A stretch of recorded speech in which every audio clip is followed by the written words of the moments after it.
eu sou a Fabi. Pensando na pergunta do tema do vídeo, eu gostaria de começar com uma citação do C.S. Lewis, que diz assim: o cristianismo, se for falso, não tem valor. Se for verdadeiro, tem valor infinito. A única coisa que lhe é impossível é ser mais ou menos importante.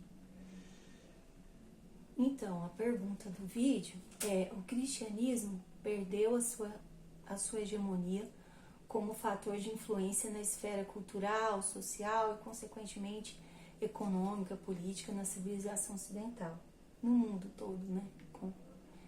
A pergunta é: por qual razão isso aconteceu? Eu transcrevi uma boa parte de um sermão do pastor Guilherme de Carvalho, da Igreja Esperança, em Belo Horizonte. É o sermão número 11, que tem o título Você Pertence a Quem Obedece, de uma série de pregação em Romanos. Começa assim, diz assim, eu omiti algumas partes, porque senão ia ficar muito extenso.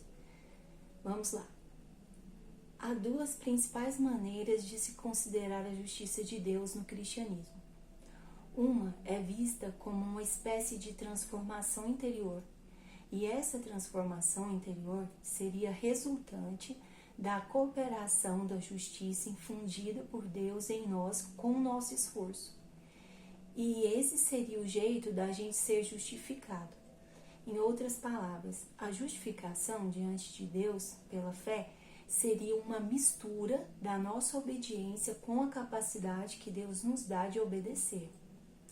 E isso nos faria aceitáveis diante de Deus. Na prática, você entende, ainda continuando, né? Quando terminar a transcrição do sermão, eu vou avisar. Na prática, você entende que Deus te deu muitas coisas.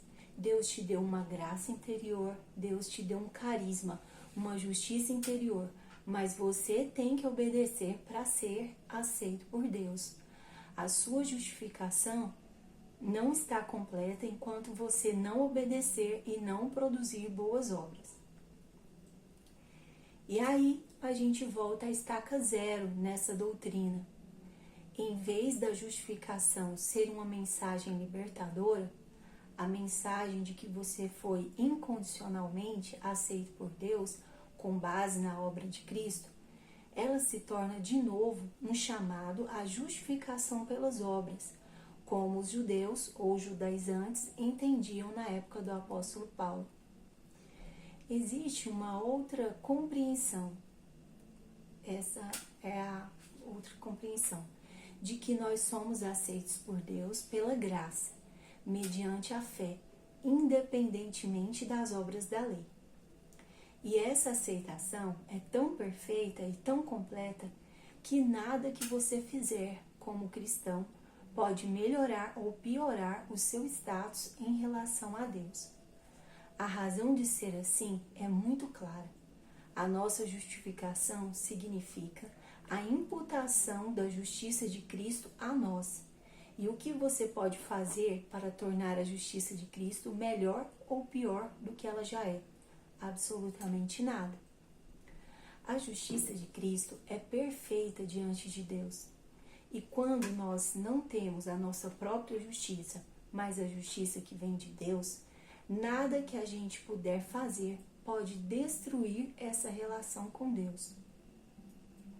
E nada que a gente puder fazer pode melhorar essa relação com Deus. Ou seja, você não se relaciona com Deus como cristão para ser aceito por Deus, mas porque você já foi aceito por Deus. Essa é a doutrina da graça, da justificação pela fé.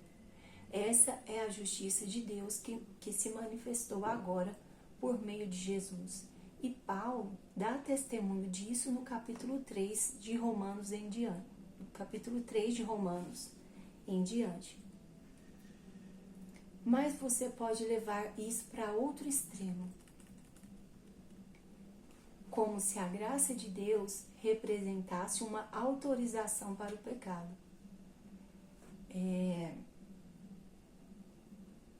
Essa parte aqui, ó, eu gostaria de ler só mais uma vez, porque ela é muito importante para tudo que eu vou falar.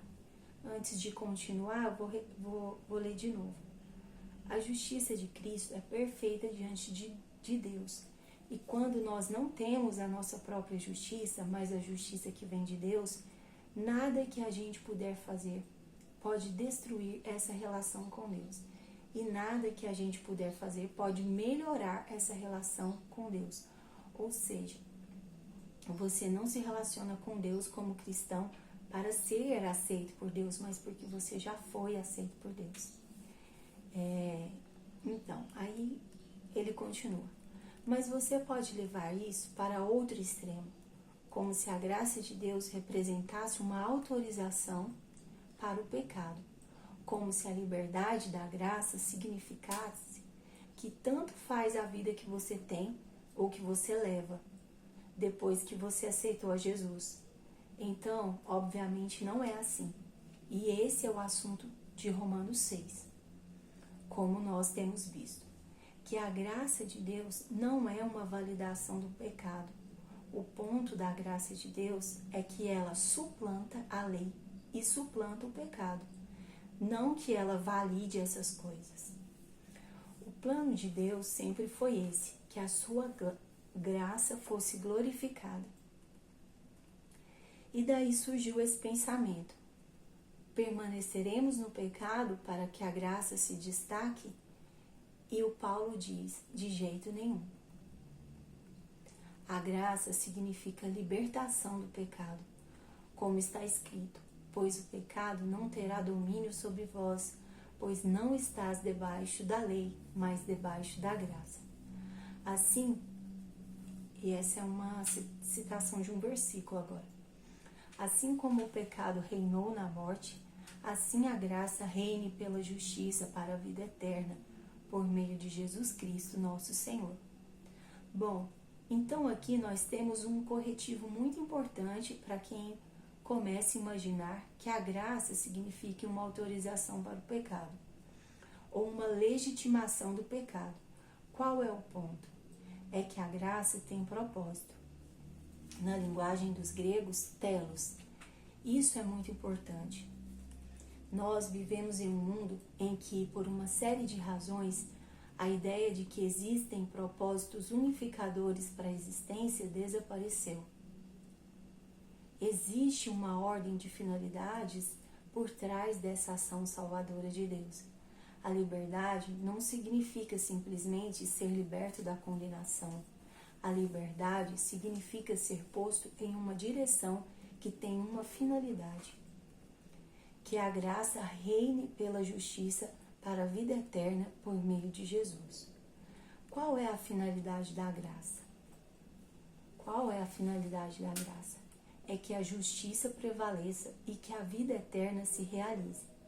Tenhamos isso em mente, que a graça e a salvação envolvem propósito. Isso é um corretivo importante quando nós começamos a pensar que a graça simplesmente nos deixa soltos no vácuo, como se a graça nos livrasse de um destino ruim e nos deixasse a posição de não ter nenhum destino. E atenção, como se a liberdade fosse ser livrado de certas restrições e não envolvesse a habilitação para se tornar um tipo de pessoa. Isso é um conceito errado de liberdade. Haveremos de pecar porque não estamos debaixo da lei, mas debaixo da graça? De modo nenhum. Essa também é uma citação bíblica.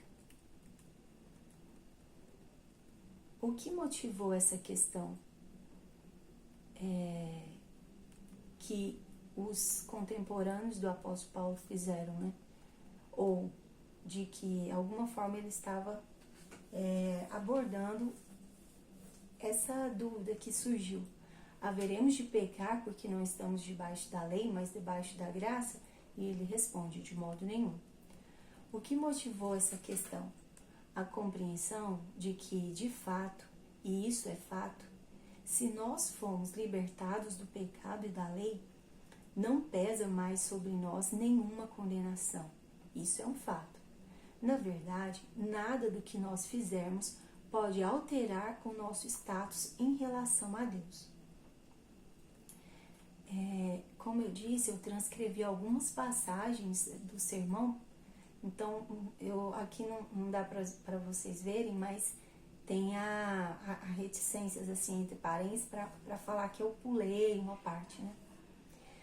Mas eu acho que desse jeito que tá não vai ter prejuízo no raciocínio. É claro que isso é tão grandioso que alguém poderia pensar: então tanto faz como eu vivo, porque Jesus já levou tudo. Muitos cristãos, quando ouvem a mensagem da graça, imediatamente pensam isso. Eu pensei, o Guilherme de Carvalho falando, né? No meu caso foi um pouco mais conturbado, mas eu pensei, as primeiras vezes eu fiquei confuso, falei, poxa, mas será que é isso que a graça propõe? O pecado, essa é a citação de um versículo. O pecado não tem domínio sobre vós, porque não estáis debaixo da lei, mas debaixo da graça. Aqui ele vai começar a mostrar que essa visão sobre a graça e essa aceitação de Deus, esse movimento de Deus em relação àquele que crê no Senhor Jesus, a energia do computador estava acabando, eu dei um pause para ligar.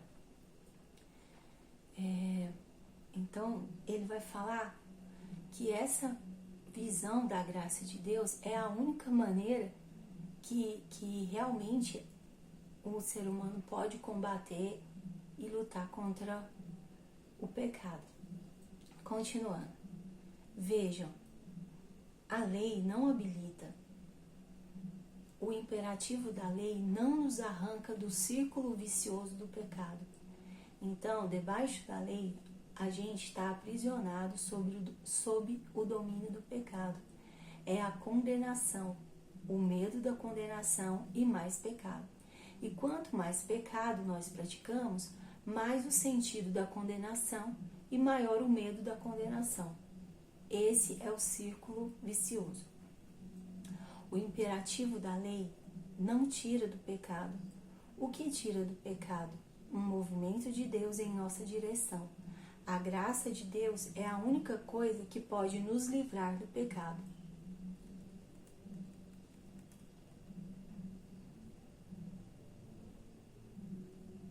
O pecado não tem mais domínio sobre nós, porque nós não estamos mais aprisionados em um regime de méritos, em que nós temos que ter desempenho para sermos aceitos por Deus, porque nós não temos como ter desempenho. O que faz o pecado perder? O que faz o pecado perder o poder sobre nós? O fato de nós termos uma relação de aceitação com Deus. Quando eu transcrevi essa passagem, eu coloquei em negrito e sublinhado, porque para mim isso é uma espécie de síntese e é um dos pressupostos no qual eu vou apoiar a minha resposta, né? Então eu vou ler novamente. O pecado não tem mais domínio sobre nós, porque nós não estamos mais aprisionados em um regime de méritos, em que nós temos que ter um desempenho para sermos aceitos por Deus, porque nós não temos como ter desempenho. O que faz o pecado perder o poder sobre nós? O fato de nós termos uma relação de aceitação com Deus. É que só dentro de uma relação de aceitação diante de Deus nós conseguimos sair do pecado. Isso tem um uso bastante prático. No seu dia a dia, quando por causa das suas faltas, dos seus pecados que se avolumam, você começa a ter uma sensação profunda de condenação e alienação diante de Deus. Não pense que dessa condição você consegue retornar para Deus obedecendo. Não funciona. Só recuperando o sentido da graça e da aceitação diante de Deus é que você sai desse buraco. De dentro da condenação, você só pode caminhar para dentro da condenação. Então, lembra disso. Você não vai conseguir, por sua conta, sair desse abismo de pecado, ainda que seja subjetivo de afastamento em relação a Deus, para sentir-se de novo em comunhão com Deus. Desculpa, eu vou ler essa parte de novo. Então, lembra disso, você não vai conseguir, por sua conta, sair desse abismo de pecado, ainda que seja subjetivo de afastamento em relação a Deus, para sentir-se de novo em comunhão com Deus. Pelos seus esforços, você não faz isso. Você tem que se lembrar de quem você é, aí você vai sair disso. Você tem que se lembrar de que a graça de Deus te alcançou e é suficiente. E na medida em que a graça de Deus dispersa essa condição interna de autocondenação, é que você tem condições de vencer o pecado. Libertos do pecado, fostes feitos servos da justiça. Aqui ele começa a falar sobre essa analogia que o apóstolo Paulo faz sobre você pertence a quem você obedece. Então, você é escravo de quem você obedece. Continuando, efetivamente, não existe autonomia absoluta. Isso é, de fato, uma espécie de mito do homem moderno. A expectativa de que, por meio de uma luta emancipatória, seja ela mais individualista, seja ela por grupos de identidade, seja por revolução, seja como for, nós vamos chegar a uma situação em que você é absolutamente autônomo em relação à influência ou a limites impostos por outros, ou até pela realidade. Então, essa expectativa de uma liberdade infinita é uma coisa que o homem moderno batizou, esse ideal de emancipação absoluta. Filósofos feministas, aqui ele vai falar uma coisa que alguns filósofos feministas falam. Então, o único jeito de você ser livre é não ter uma narrativa identitária centrada, ou seja, em outras palavras, que você nunca pode ser ninguém. Para mim, isso equivale a um niilismo. É um tipo de niilismo curioso que os modernos desenvolveram. Para eu não ser oprimido por nada, eu não posso aceitar nenhum nome. Então, para eu ser alguém, nesse sentido emancipado, eu não posso ser ninguém. Eu não posso ter centro, eu não posso me autodefinir. Essa foi uma citação do John Newber, um teólogo inglês. Isso é um exemplo de um tipo de aporia, de loucura que o homem produz quando ele pensa em liberdade no sentido absoluto. Liberdade como você existir no vácuo. Isso não é possível. Um pássaro é restringido pelo ar.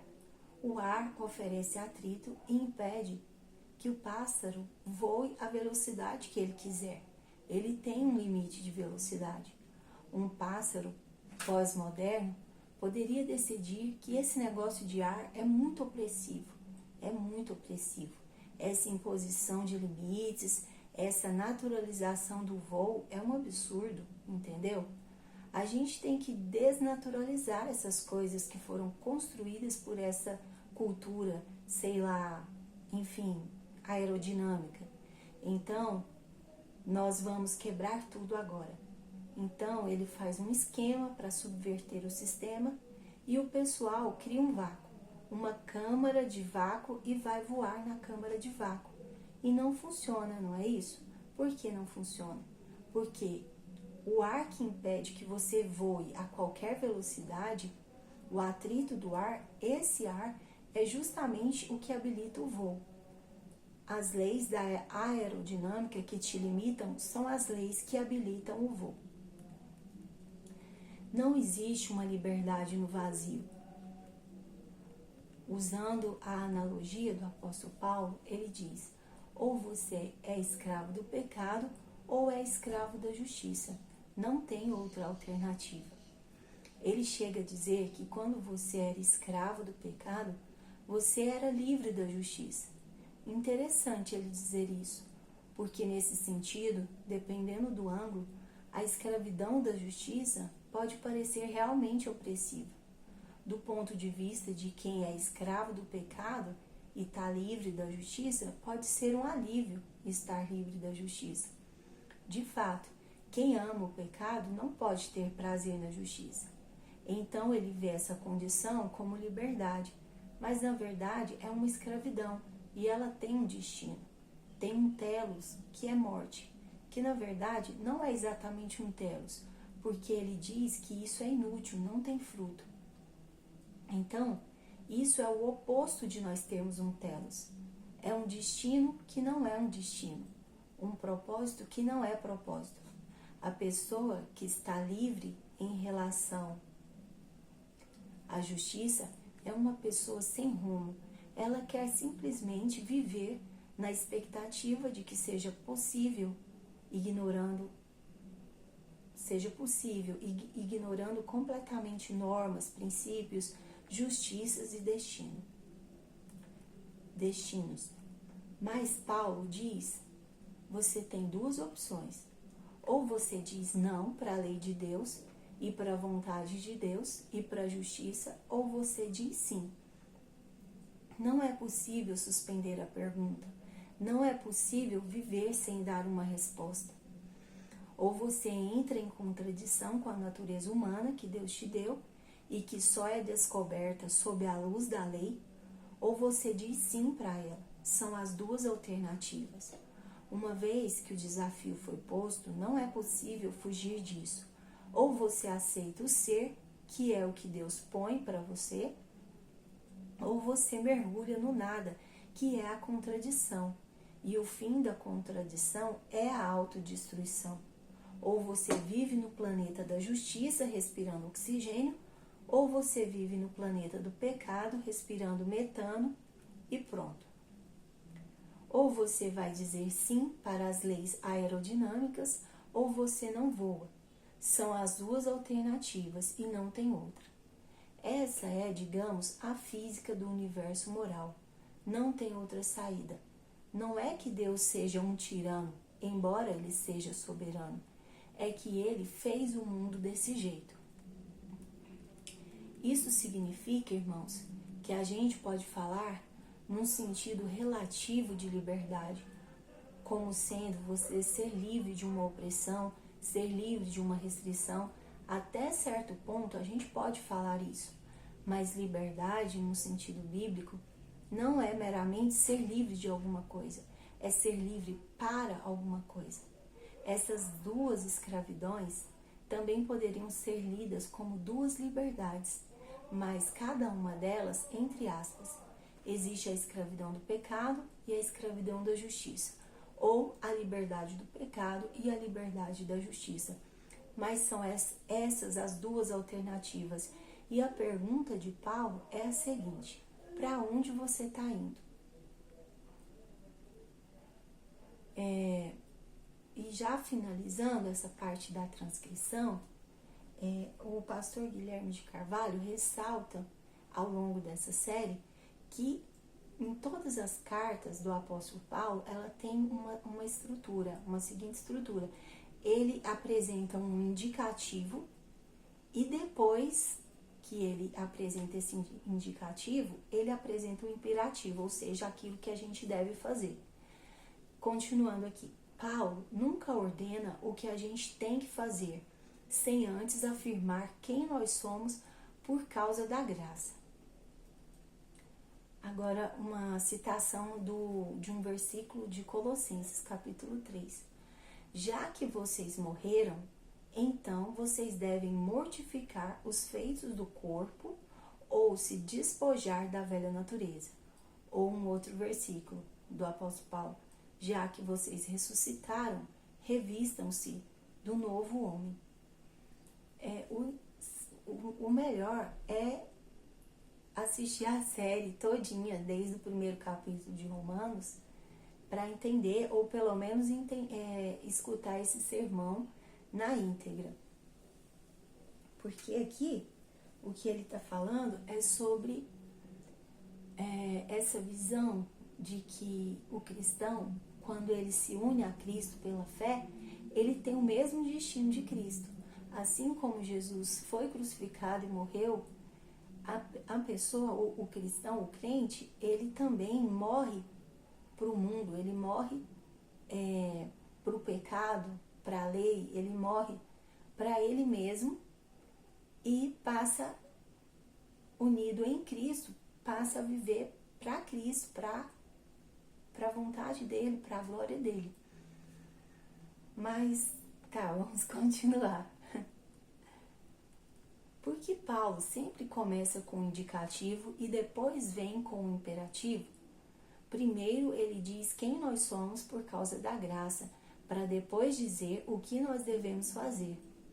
Para a gente não voltar ao regime da lei pensando que a nossa obediência nos faz ser aceitos por Deus, ou que o nosso esforço religioso é o ponto de partida da relação com Deus. A gente não pode cair nesse erro, que era a distorção do judaísmo que Paulo conheceu, a justificação pelas obras. Então, aqui ele fala por que o apóstolo Paulo sempre começa falando, vocês são isso, em Cristo vocês são assim, pela graça vocês são aceitos por Deus, para depois ele falar sobre o que a gente tem que fazer. E aí, por que ele faz isso? Para a gente não cair de novo naquela lógica do regime das obras, da justificação pelas obras, no qual nós somos aceitos por Deus por conta desse nosso esforço religioso. Continuando. Então, para comunicar nas suas exortações morais essa verdade de que a graça é o ponto de partida para tudo que a gente faz, Paulo usava essa estrutura do indicativo e do imperativo. Primeiro ele diz o que você é, para depois dizer o que você tem que fazer. Lembre-se disso na sua vida cristã. Se você não se lembra de quem você é na sua relação com Deus e da graça, você não tem a força para enfrentar o pecado. A libertação do pecado e a vida de santidade no dia a dia depende de você se lembrar a todo momento que Deus já veio até você e você já foi feito seu filho. Na medida em que você se lembra disso, é que você dá passos na vida cristã. Agora, você tem que viver de acordo com quem você é. Isso é muito legal de imaginar, porque a gente olha para as nossas realizações e as nossas realizações são menos do que nós deveríamos ser. E aí, imediatamente, vem esse senso de fracasso e condenação e a impressão de que isso nos alienou de Deus. Mas isso não é verdade.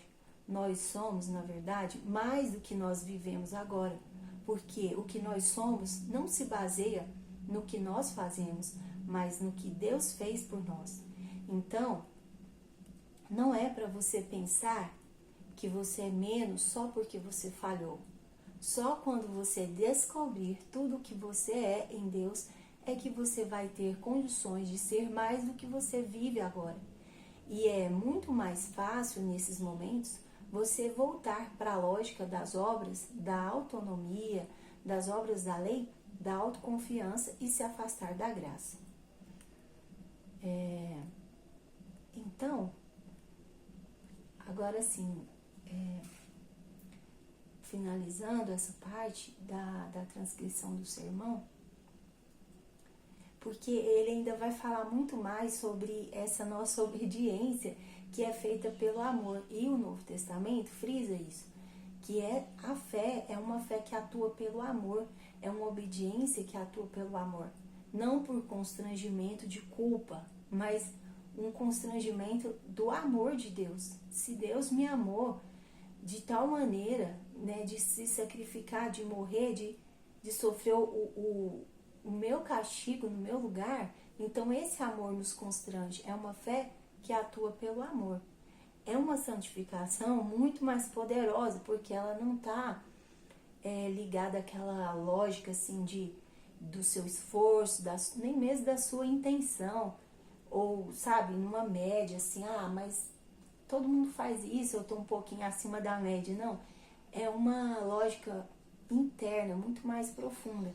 E ela está ligada à ideia da nova criação, porque na nova aliança, que foi feita a partir de Jesus Cristo, do sacrifício dele na cruz, como já estava escrito lá no profeta Jeremias, de que o Senhor trocaria o coração de carne, de pedra, e colocaria um coração de carne, e escreveria a sua lei no nosso coração. Então,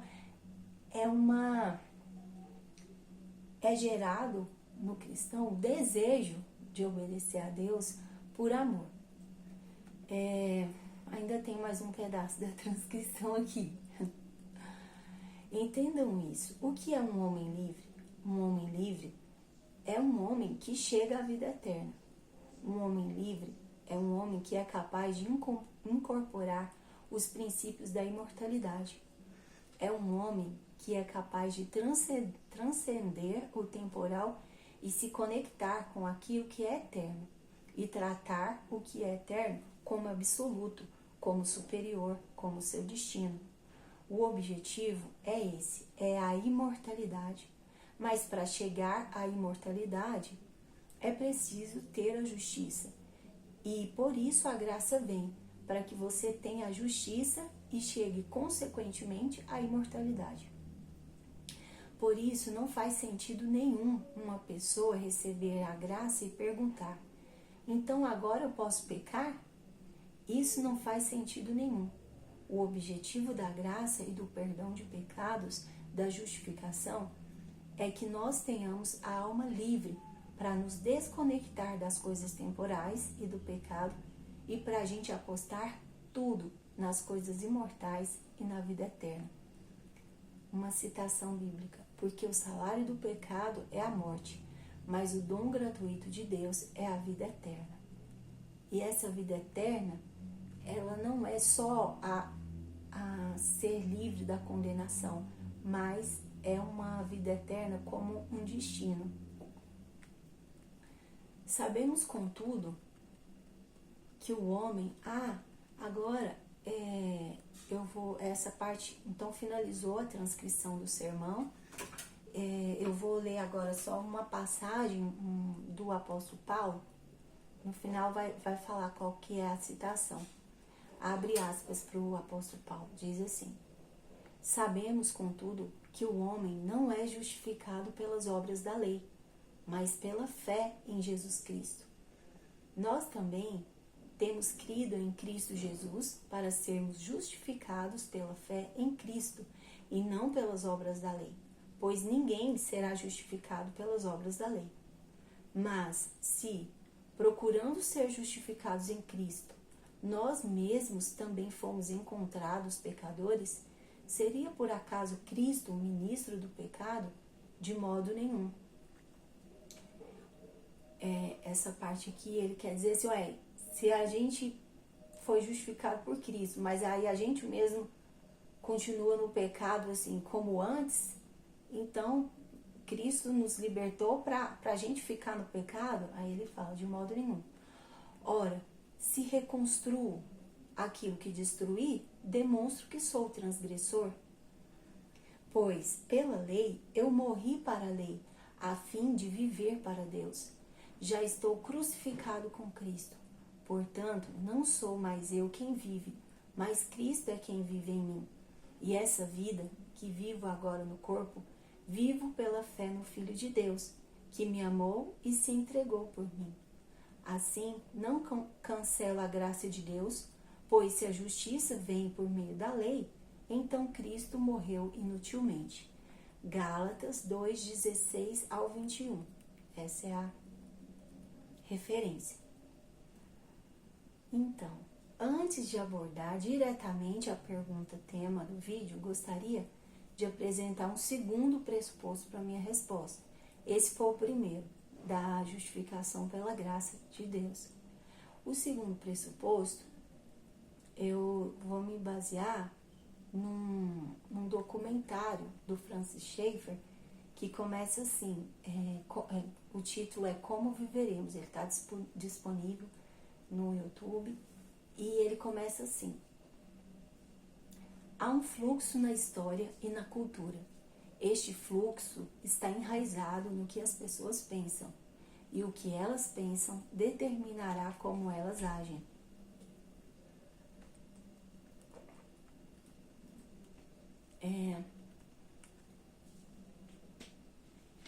Nesse comentário, o Francis Schaeffer vai ressaltar, ele vai fazer a gente lembrar durante o curso da história que em períodos de violência e colapso extremo, as pessoas abriram mão das suas liberdades assim em prol de um autoritarismo para tentar combater aquela ameaça, a ameaça do caos. Mas essa era só uma coisa que eu queria pontuar. Então, aqui ele começa a falar sobre Roma. Por que eu escolhi isso como um pressuposto da resposta? Porque o cristianismo, ele suplantou a cultura romana, não é verdade? Ali, por volta ali do ano 300 e alguma coisa depois de Cristo, houve essa migração. Então, mas vamos lá, eu vou, depois que eu terminar de ler essa passagem, eu explico isso. Apesar de toda a grandeza de Roma, ela não tinha respostas reais para os problemas básicos que toda a humanidade encara. Quando uma cultura tenta lançar-se baseada somente em sua força militar, muito em breve isso se mostrará não ser o suficiente, pela simples razão de que, sem ter uma base de conhecer o que é certo e o que é errado, por que nós deveríamos fazer algumas coisas e, em contraste, por que não deveríamos fazer outras coisas? Roma, primeiramente, tentou se basear nas decisões de cidadãos prestigiados da República e, posteriormente, sobre a decisão de seus imperadores. Mas a tentativa, em última instância, falhou, porque estas não eram uma base suficiente para construir uma sociedade. E eles nunca tiveram o tipo de democracia que nós temos, onde todos participam. Eles simplesmente tentaram construir-se sobre suas próprias opiniões, e isto falhou completamente. Então, eles voltaram-se para os seus deuses. Os romanos, assim como os gregos antes deles, também tentaram se basear em seus deuses, na esperança de ter algo grande o suficiente sobre o qual a sociedade pudesse ser suportada. Mas seus deuses não eram grandes o suficiente porque eles eram finitos. Eles eram uma humanidade ampliada, não divindade. Sendo assim, os romanos não tinham uma base intelectual competente, isto é, eles não tinham nada grande o suficiente ou permanente o suficiente a que relacionar com seu pensamento ou com sua vida. Portanto, eles não tinham um sistema de valores forte o suficiente para suportar as tensões da vida, sejam elas individuais ou políticas. Agora sim, voltando à pergunta do vídeo, por que o cristianismo perdeu a sua influência em nossos dias?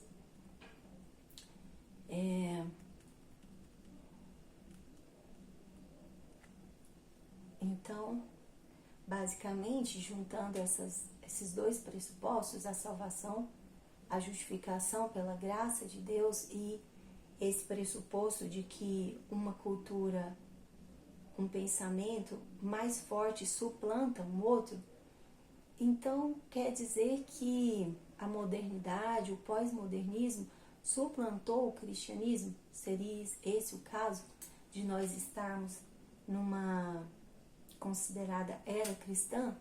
Porque se eu levar em conta esse pressuposto de que uma cultura mais forte suplanta a outra, supera uma outra, então as pessoas, alguém poderia ter que falar, sim, então é porque o cristianismo foi visto como falho e que não resolveu o problema. Então, vamos lá. Antes, eu só quero deixar claro uma coisa, que como cristã, eu gostaria de afirmar minha convicção na soberania e providência de Deus. Eu acredito que Ele controla e determina os acontecimentos de toda a sua criação. Eu estou falando isso porque o fato do cristianismo ter perdido a influência e a gente está numa era pós-cristã, isso eu vou apresentar as razões, vamos dizer assim, instrumentais ou secundárias, porque a razão primária é Deus. Uma vez que eu acabei de dizer, né, que Deus é soberano e Ele controla e determina os acontecimentos de toda a sua criação.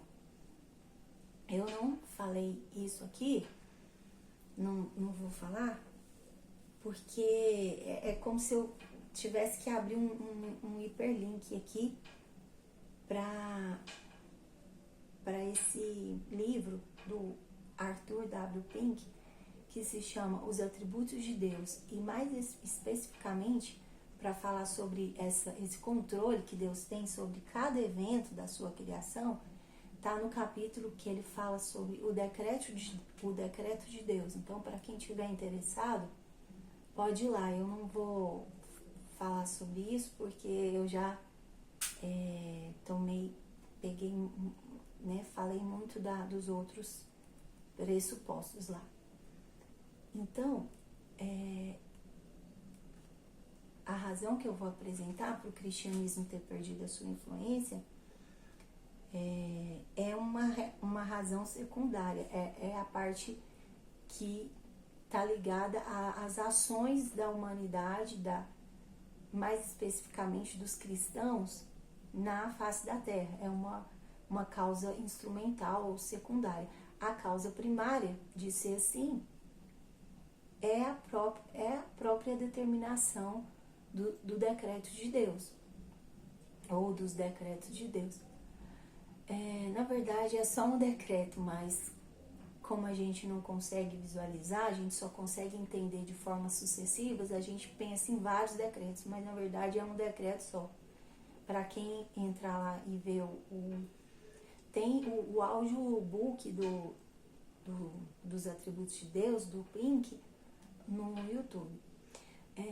Para trazer uma referência bíblica, falando que isso já estava dentro dos desígnios de Deus, lá em 2 Tessalonicenses, capítulo 2, verso 3, diz assim, que ninguém vos engane de modo algum, porque aquele dia, a vinda do nosso Senhor Jesus Cristo, não acontecerá sem que primeiro venha a apostasia. O que é a apostasia? É um afastamento definitivo e deliberado da fé, uma ruptura profunda com a verdade divina. Então, esse esfriamento, esse afastamento da fé cristã, que a gente pode chamar de apostasia, é uma coisa que acontece nos nossos dias, mais especificamente em países lá da Europa, mas até mesmo aqui no Brasil. E o cristianismo ter perdido essa influência, de um modo geral, tem a ver com essa apostasia. A gente sabe que em alguns momentos da história, Deus fez também uma coisa que nós cristãos chamamos de avivamento. Como, por exemplo, na época da Reforma Protestante, aquele foi um avivamento. Ou o avivamento do século XVIII, ali com Jonathan Edwards, esqueci o nome do outro pregador, George Whitefield. Então, Deus também pode trazer esse avivamento, mas antes do Senhor Jesus voltar, vai ter essa apostasia, quer dizer, não é novidade, isso está dentro do previsto. Eu sei que essa ideia de que Deus controla cada evento, e quando fala cada, são todos os eventos, inclusive os eventos relacionados ao mal. Eu sei que essa é uma ideia muito difícil de lidar, e aí eu sugiro para quem estiver interessado ver os decretos de Deus da obra lá que eu citei. Mas eu queria trazer aqui para a gente refletir nessas reflexões o argumento de Santo Anselmo, que diz assim, né? Aquilo do qual nada maior pode ser pensado precisa existir também na vida real, porque senão ele não é aquilo do qual nada maior pode ser pensado. Então, considerando esse argumento de Santo Anselmo, eu vou dizer uma coisa. Por mais difícil que seja lidar com essa ideia de que uma mente tão grande, tão incomparável e incompreensível para nós, criaturas finitas e limitadas, por mais difícil que seja imaginar que ela determina tudo, absolutamente tudo, na sua criação, eu tendo a pensar que esse Deus é maior do que um Deus que precisa olhar para o futuro para saber o que vai acontecer, para aí depois ele tomar as decisões. Se Deus fosse assim, ele seria condicionado pelo futuro. Ele seria condicionado por fatores que escapam do controle dele. Como se ele tivesse que olhar assim para o túnel do tempo. Eu até lembro que foi o pastor Granconato que falou isso, e eu concordo. Como se ele tivesse que olhar para o túnel do tempo para saber o que ia acontecer, para depois ele tomar as decisões. Algumas pessoas não se incomodam de que Deus seja assim. Só que se você abre essa lacuna, esse precedente no controle de Deus, o que acontece? Você cria margens para que uma coisa como a teologia liberal, acho que é isso, a teologia liberal surja. E nessa teologia, eles entendem assim que Deus é um torcedor que está ali torcendo para tudo dar certo, que a evolução da história, da cultura, corra da melhor forma possível. Nossa, e engraçado. Aí, acaba que aí depois eles negam tudo, né?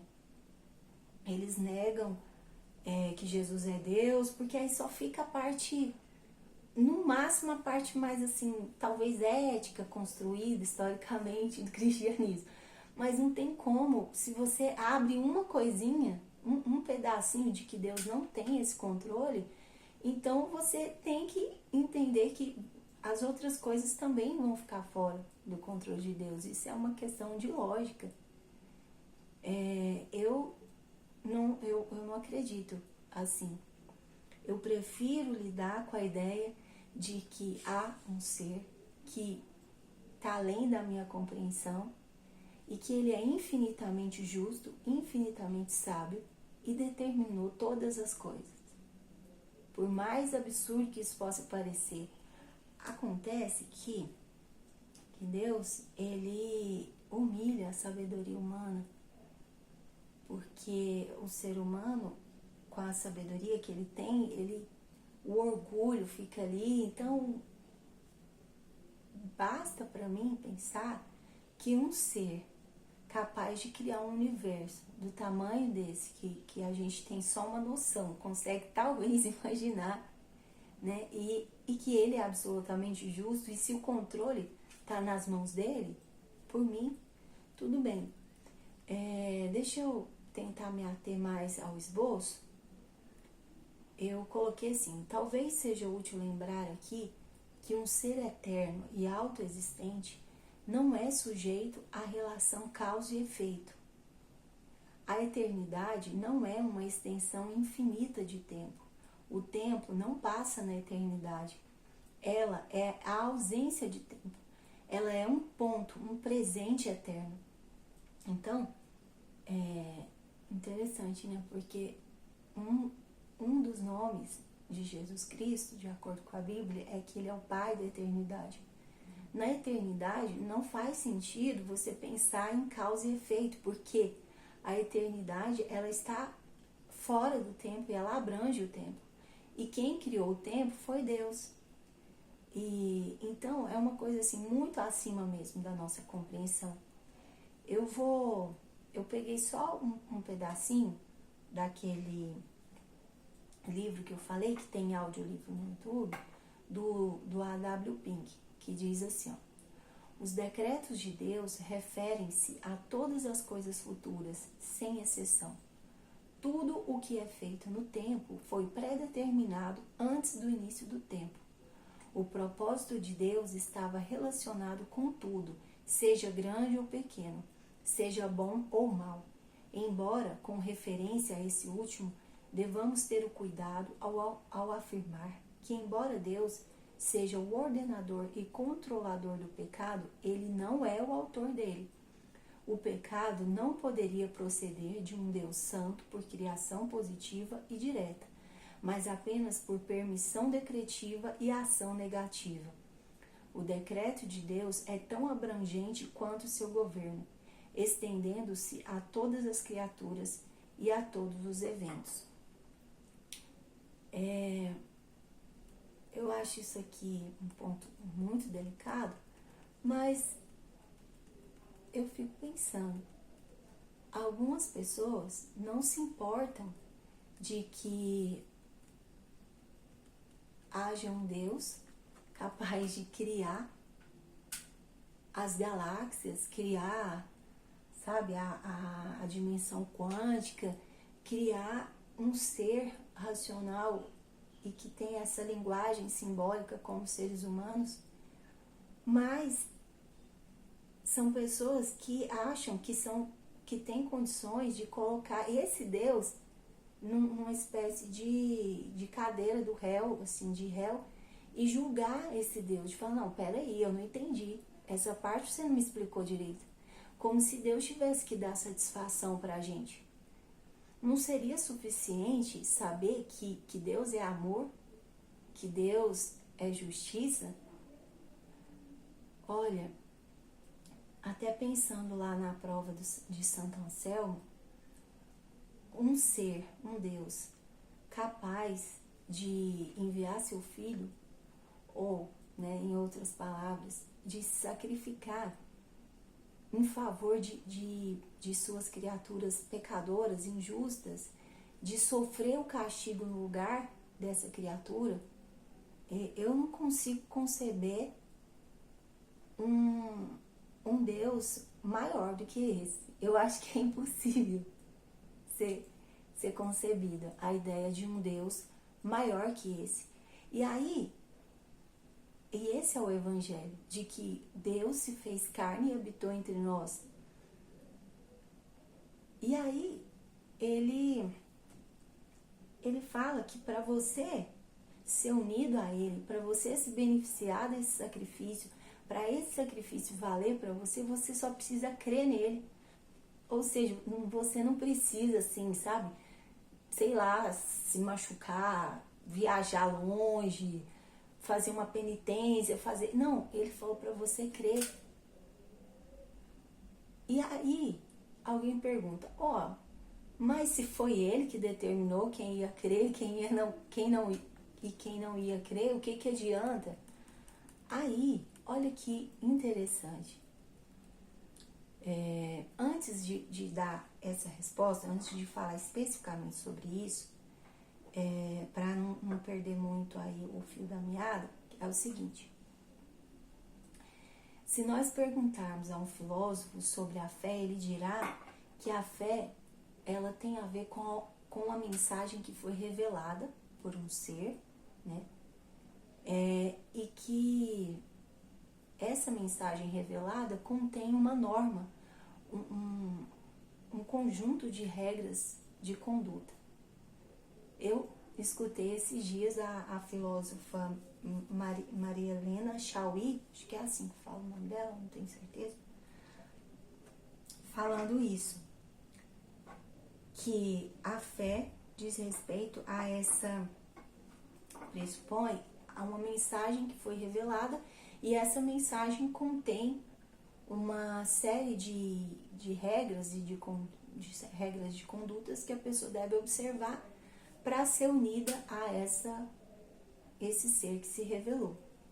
Se nós perguntarmos para qualquer pessoa dos nossos dias, um transeunte, que já tem ouvido falar do cristianismo, ele vai responder o seguinte, que ser cristão é você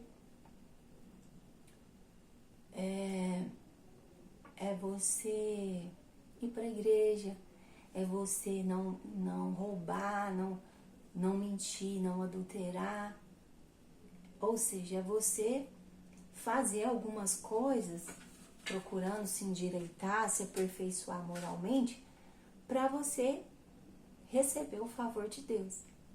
Veja como essas duas visões, tanto de um filósofo, quanto de um cidadão comum, uma pessoa, um transeunte qualquer, elas convergem para o mesmo ponto. Elas convergem para algo que o ser humano vai fazer para se apresentar diante de Deus, para ser aceito diante de Deus. E a resposta do vídeo tem a ver com isso. Porque se você coloca a mensagem do Evangelho, que tem a ver com o fato de que o Criador do Universo se fez carne, pisou aqui na Terra e ordenou que as pessoas se arrependessem dos seus pecados e crescem nele, e isso faria com que essa pessoa fosse unida a ele, porque ele iria sofrer a condenação, a justiça seria satisfeita ao condenar Jesus, né? À medida que você transfere essa mensagem de que um pecador pode ser justificado pela fé em Jesus Cristo, uma vez que a condenação desse pecador foi castigada em Jesus, ele pagou o preço do resgate, ele sofreu o castigo. À medida que você transfere isso para um sistema de regras, que você tem que obedecer leis, é aí que acontece que o cristianismo deixa de ser cristianismo. Ele simplesmente cai num mar de religiões, de outras religiões, que tem a ver com essa ideia de aperfeiçoamento moral. Uma ideia de escada, que você vai se esforçando até atingir o ser superior, a divindade, né, que supostamente se revelou. Mas não é isso. O cristianismo, ele tem essa singularidade que nenhuma outra religião tem. Não é a criatura que vai até Deus, mas que foi o movimento de Deus em relação a essa criatura. Então, existem dois motivos pelos quais isso aconteceu ao longo da história. É que realmente o cristianismo, ele produz uma ética, a ética cristã. Isso é inegável ao longo da história. Não tem como, mesmo para quem não simpatiza com o cristianismo, por mais atrocidades que vinculadas ao cristianismo, embora Jesus não tenha ordenado essas atrocidades, né? Para vocês verem, para quem falou assim, olha, se alguém te dá o tapa numa face, você dá a outra também. Ele não mandou ninguém falar assim, agora se ajoelha, se você não me servir, eu vou te degolar. Ele não fez isso. Mas fizeram isso em nome dele, né? Sem autorização nenhuma. Mas, vamos lá.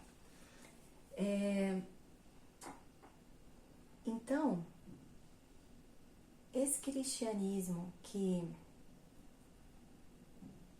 tem as boas obras do ser humano no centro, é o que implode o cristianismo, digamos assim, é uma forma de enfraquecer o cristianismo. Porque ele não está enfraquecendo o verdadeiro cristianismo, ele só está substituindo o verdadeiro cristianismo por um falso. Olha, o que a gente pode comparar? Como que a gente pode comparar o fato de que o Criador do universo, que criou o universo com a sua palavra, com o seu poder, se fazer carne e vir morrer em favor de pecadores, sofrer o castigo que esses pecadores mereciam, pagar o preço do resgate para libertar esses pecadores. Como que eu posso comparar esse fato, porque esse é o Evangelho, com o desempenho moral de seres humanos? Se isso não for uma forma de tentar acabar com o cristianismo, porque no caso assim, olha para os cristãos, eles são errados, como uma frase que eu vi esses dias: Deus nos livre dos santos. Olha, uma pessoa como Santo Agostinho, por exemplo, que é um pai da igreja, uma pessoa que eu gosto muito, um irmão que viveu ali por volta, né, do ano 300 e por aí, o que é mais notável nele não é se ele conseguiu isso ou aquilo, se ele galgou um patamar, não. É o amor que ele tinha em se deleitar em Deus, é o prazer que ele tinha em se deleitar na graça de Deus. É isso que é notável num cristão. Não porque ele entregou o corpo para ser queimado, não foi o caso do Santo Agostinho, do Agostinho de Hipona, ou Santo Agostinho, porque o sangue de Jesus é poderoso para santificar, para purificar toda pessoa que crê nele. Mas é o amor, o prazer que ele tinha na própria lei de Deus, é isso que faz. Mas eu não posso pegar a ética cristã, o desempenho moral dos cristãos e colocar no centro do cristianismo, porque isso vai dar o que aconteceu. As pessoas olham e vê que os cristãos são isso aí que vocês estão vendo mesmo, embora haja muitos falsos cristãos que se juntam, né? Desde o começo sempre foi assim. Haviam 12 apóstolos, um era Judas Iscariotes. Então, o fato do cristianismo ter caído nessa situação que ele está foi justamente por isso. Essa é em parte a minha resposta. Eu só quero voltar naquela questão de que se o sacrifício de Jesus Cristo é um sacrifício pessoal e se ele determina tudo o que aconteceu, como que eu posso conciliar isso com o fato de Deus responsabilizar o ser humano quando ele não se arrepende? Como que ele pode responsabilizar se foi ele que determinou tudo? Parece uma coisa sem saída, mas como eu falei, deixa eu falar uma outra coisa aqui primeiro.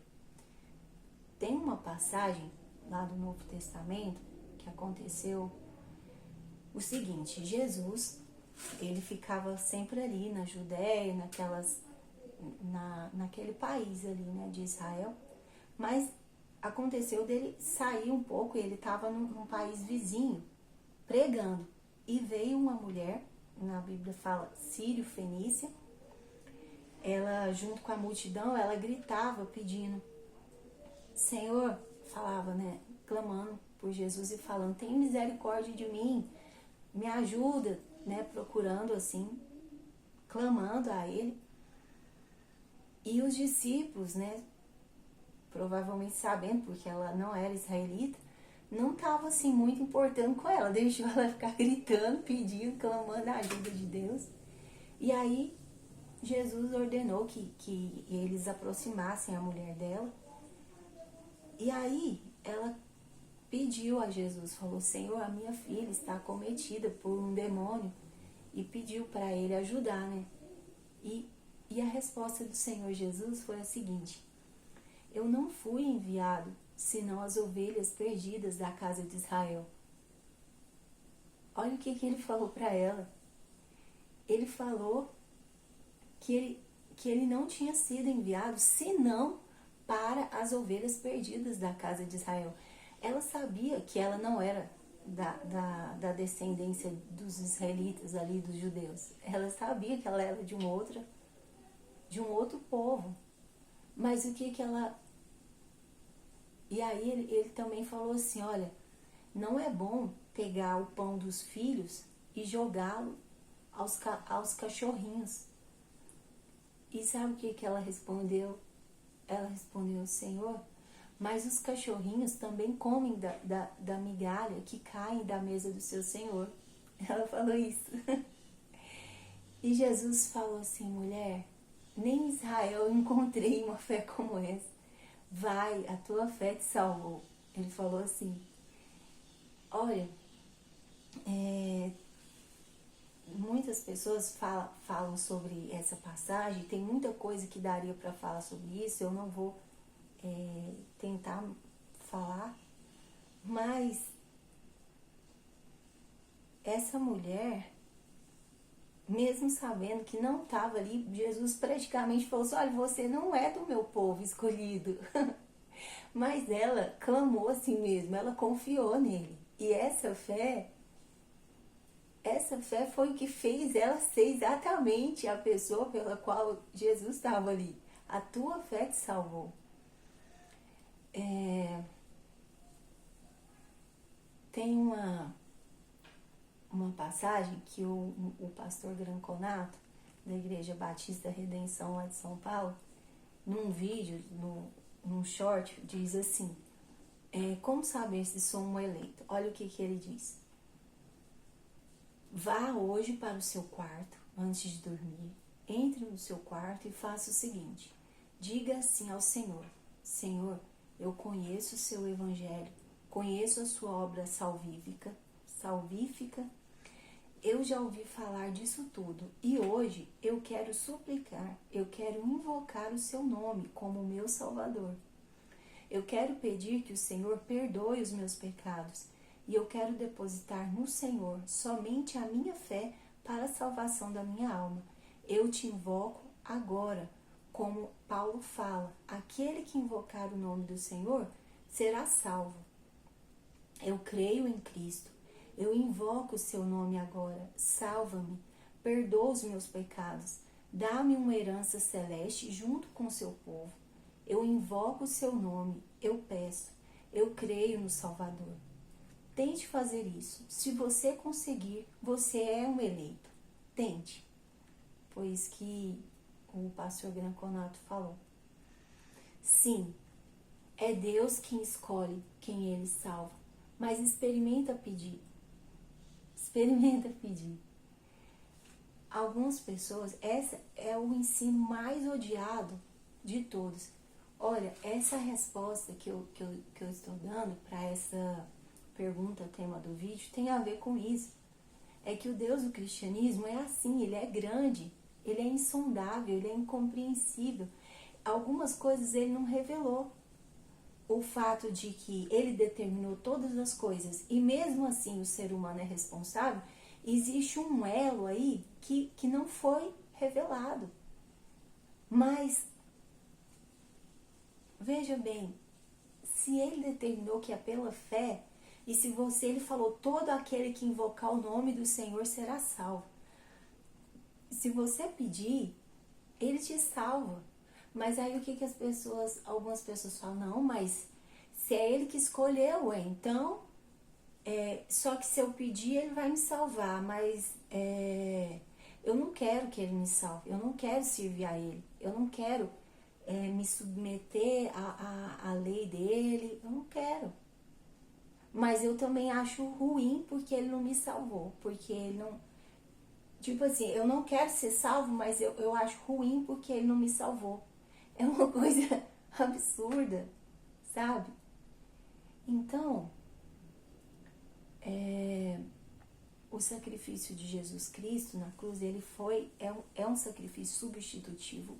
Ele trocou de lugar com a pessoa que crê nele, Portanto, ele é um sacrifício pessoal.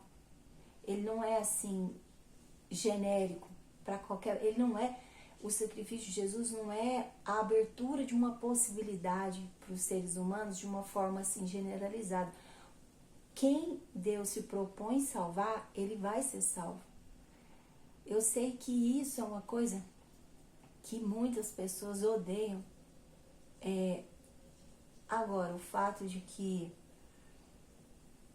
as pessoas acharem que elas não são cristãs porque elas não se rendem a Deus é porque elas querem.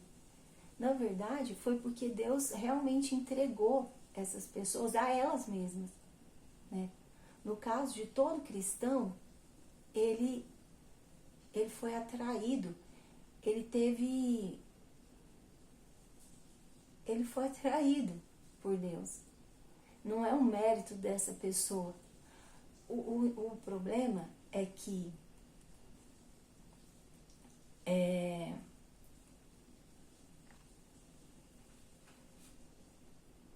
se não for assim, se não foi Deus que escolheu salvar quem Ele quer salvar, significa que a diferença entre alguém que é salvo e alguém que não é salvo está na criatura, está no ser humano e não em Deus. Ou seja, alguma coisa boa naquela criatura fez com que ela se destacasse dos demais e por isso ela procurou a Deus, por isso ela teve fé, por isso ela foi humilde, alguma coisa assim, mas não é desse jeito. Na Bíblia, no Novo Testamento, fala, através do apóstolo Paulo, na carta aos Coríntios, que Deus escolheu as coisas vãs desse mundo, as que não são, para confundir as que são.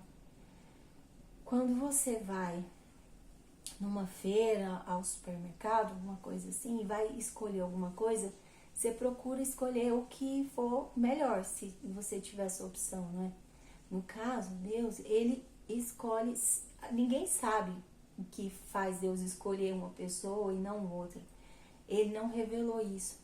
Mas Ele deu uma dica lá, Ele falou, eu escolhi as coisas vãs e as coisas loucas para confundir as que são.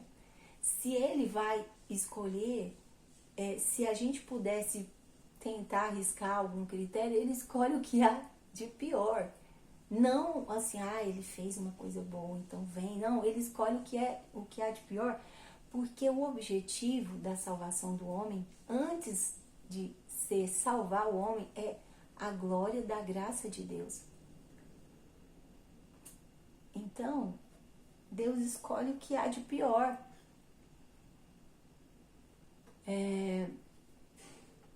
Só que esse ensinamento, ele é odiado dentro do próprio cristianismo. A boa parte, a maioria das pessoas que se dizem cristãs odeiam esse ensinamento.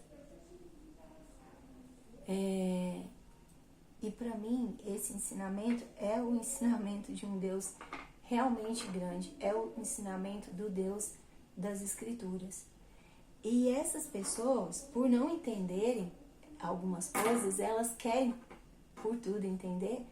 Então, veja, lá no Novo Testamento tem uma passagem que o apóstolo Paulo diz assim: não há quem busque a Deus, não há um sequer. E no Velho Testamento, em Isaías 65, versículo 1, diz assim, o Senhor Deus falando: fiz-me acessível aos que não perguntavam por mim. Fui achado por aqueles que não me buscavam. Eu disse a uma nação que não clamava pelo meu nome: estou aqui, estou aqui. Mesmo com esse tipo de afirmação na Bíblia, essas pessoas que não acreditam que foi Deus que escolheu, elas falam assim: não, mas foi eu que procurei a Deus. Sendo que lá fala, não há quem busque a Deus, não há um sequer. E aí ele também fala, fiz-me acessível aos que não perguntavam por mim. Fui achado por aqueles que não me buscavam, mas mesmo assim a pessoa, não, mas foi eu. Porque eu falei, não, agora eu vou ir para a igreja, eu vou ter fé em Deus. Quer dizer, Deus, Ele está no controle de todas as coisas. Até mesmo nas igrejas, em igrejas que creem dessa forma que eu estou apresentando, porque essa forma que eu estou apresentando é a forma que a reforma protestante trouxe, né, na época lá da reforma. Tanto que muitos cristãos, os cristãos da pentecostais, por exemplo, eles não são considerados cristãos reformados porque eles não acreditam dessa forma. Eles acreditam que é a pessoa que dá o passo para ser salva e na verdade, como não é uma igreja que tem uma tradição assim muito ligada à teologia, fica uma lacuna ali. Mas eu não quero entrar nesse ponto. O vídeo já tá bem maior do que eu pensei. Talvez eu possa falar isso em outro momento. Então, é isso. Eu espero ter respondido a pergunta do vídeo. Se você quiser, você que gostou desse vídeo, se você quiser gravar um vídeo em resposta, né? De alguma forma, se você quiser conversar sobre isso, eu estou aberta a conversar. Se esse vídeo chegar aos ouvidos de uma pessoa que está interessada, pode entrar em contato comigo de alguma forma. Eu passo melhor as fontes aqui, né, que eu coloquei nesse vídeo. Tem o Labri, que fica em Belo Horizonte, o Labri Brasil. É um lugar que ele foi concebido assim para discussão de ideias. É muito interessante. Então é isso. Espero que eu tenha conseguido esclarecer a minha visão sobre o porquê o cristianismo tá do jeito que tá. Mas só para finalizar, gostaria de dizer que Deus está no controle de todas as coisas, que do ponto de vista do céu tudo está correndo conforme o planejado e que eu amo essa verdade revelada nas Escrituras. Eu amo o fato de que há um Deus, que Ele é soberano sobre todas as coisas, que Ele é realmente grande, que não tem como pensar em nada maior do que Ele.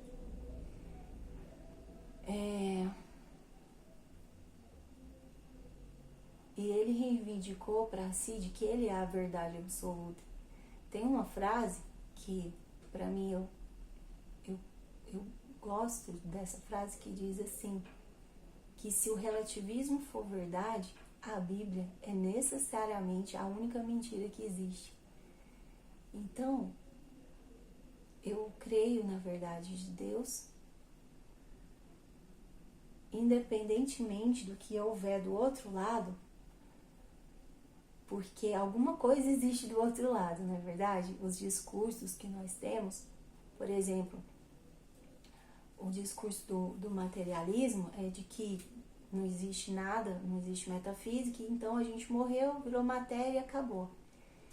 Mas existem os outros discursos, como, por exemplo, a reencarnação, ou outros discursos, independentemente do que haja do outro lado, e o que houver do outro lado vai ser igual para todos.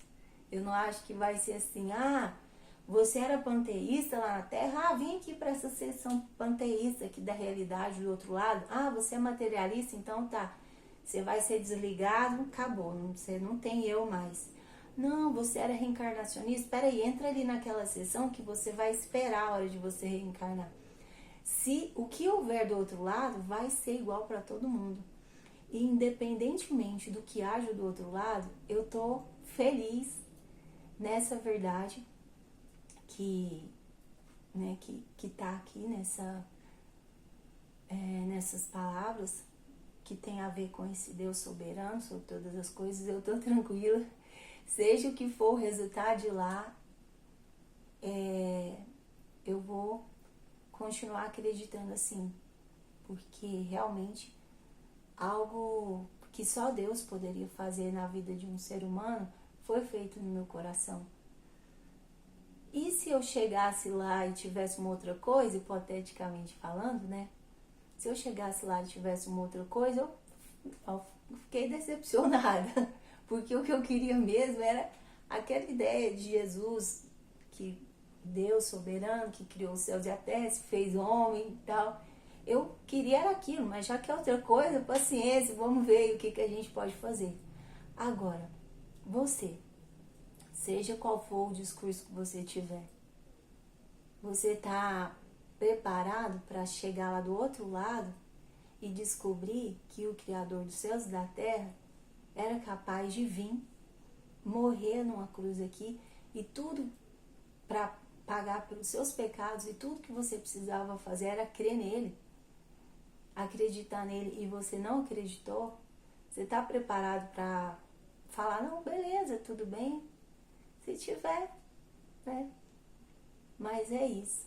Então, até uma próxima, se Deus quiser.